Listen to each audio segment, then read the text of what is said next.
खिलाऊ अखिया घूर के खाई चाहे हमारा अंगूर के चाहे हमारा अंगूर के खिलाऊ अखिया घूर के खाई चाहे हमारा अंगूर के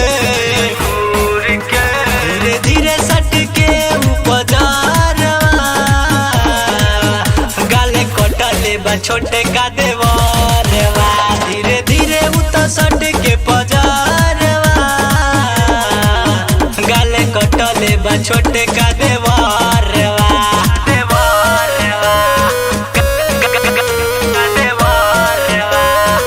Mixed by RK Studio.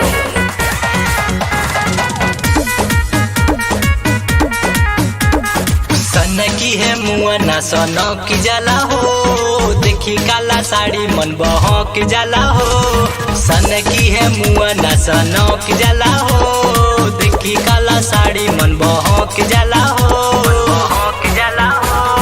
बंदे वो रहने मोर गजरवा गाले कटले बा छोटे का देवरवा धीरे धीरे उता सटी के पजारवा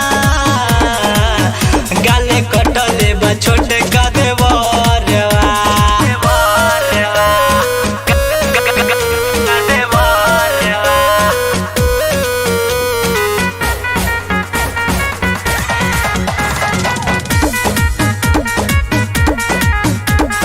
नीचे ऊपर देखेला लागे अपन अखिया से केला नीचे ऊपर देखेला लागे अपन अखिया से केला करे दूरी अरे के पजारवा गाले कटले बा छोटे का दे